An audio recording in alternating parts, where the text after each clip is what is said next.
¿Cómo están? Hoy día vamos a hablar un poco sobre injertos de tejido conectivo de tuberosidad. Todos sabemos, y dentro de las técnicas más usadas, es que tenemos el paladar como zona dadora para este tipo de injertos, tanto conectivo, gingiva libre, pero específicamente conectivo. Muchas veces no es tomado en cuenta la área de tuberosidad.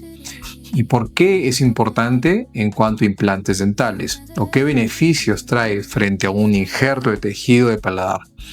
Básicamente que al tener fibras colágenas tipo 1, mayor densidad volumétrica y mayor estabilidad, y sobre todo mayor espesura, podemos tener una mejor estabilidad, y muchas veces cuando tenemos defectos más significativos en el área de implantes dentales, podemos tener un mejor contorno y conformar mucho mejor el perfil de emergencia. Esto teniendo en cuenta que frente a un tejido de paladar, tejido conectivo de paladar, vamos a encontrar grasa y otros componentes que no siempre generan una buena estabilidad en un implante dental, y al fin de cuentas, al ser grasa o ser lípidos, terminan acomodándose, y cuando tenemos un resultado final después de 2 o 3 meses, ese tejido termina reabsorbiendo o reacomodándose un poco, y no nos da la sensación de que no se quedó tal cual como lo dejamos. Muy diferente del tejido conectivo de tuberosidad.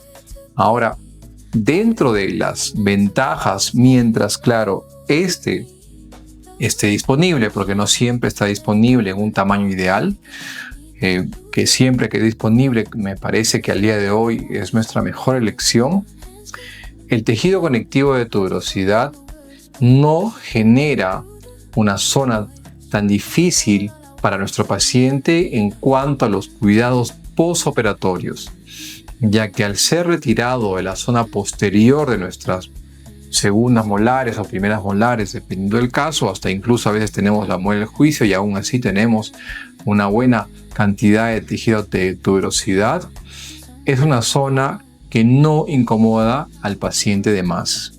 Muy diferente, claro, a pesar de que tenemos placas de protección, o podemos usar silicona, periacril para el área, para recubrir la zona donde hemos retirado tejido de paladar, siempre estas generan mucho más incomodidad porque queda una zona cruenta, y al quedar una zona cruenta permite o hace que el paciente, ante cualquier alimento que choque por la zona, por más que pongamos placas, siempre termina filtrando, y de acuerdo, claro, a la sensibilidad del paciente, se siente más o menos incomodidad y teniendo una recuperación mínima de 12 a 15 días.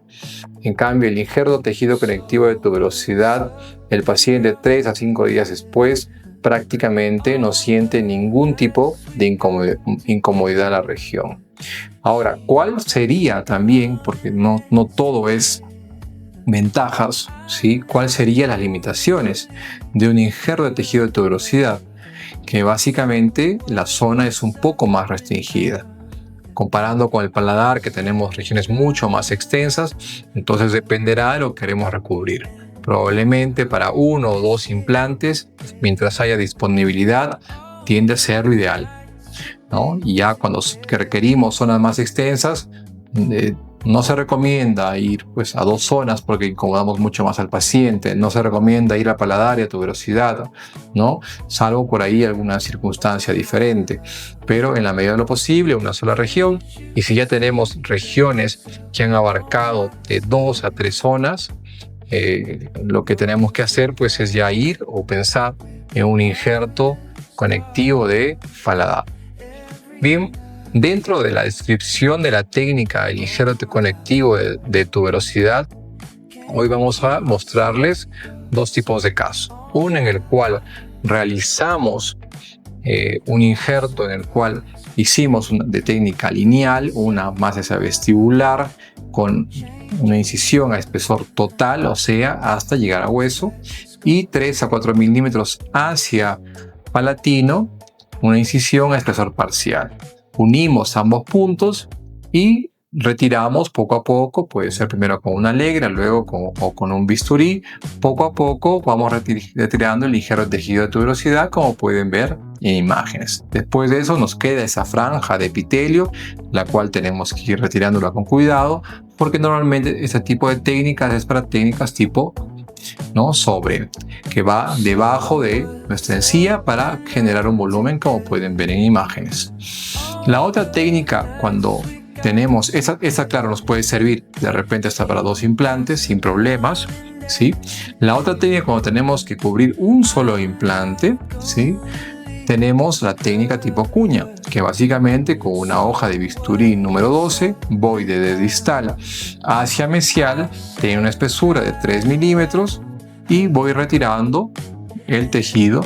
La diferencia que acá no requiero es mucho más simple todavía, porque no requiero más que colocar una gasa a mi paciente y con eso es suficiente.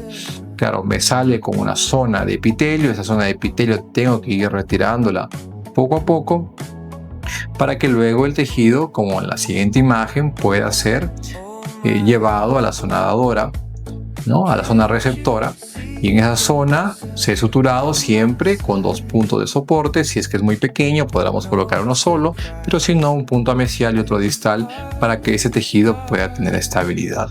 Y claro, existen muchas formas, muchas técnicas en las cuales puedo yo emplear este tipo de tejido conectivo, pero acá les hemos mostrado algunas de ellas y sobre todo haciendo un, enfoque en lo que serían las ventajas y beneficios, para que no dejen de lado esa técnica tan importante que, créanme, resuelve de forma mucho más sencilla en el casos indicados, ¿sí?, los tratamientos de injertos de tejido conectivo sobre implantes dentales. Espero que les haya gustado. Cualquier cosa, estamos en los siguientes canales. Nos vemos la próxima.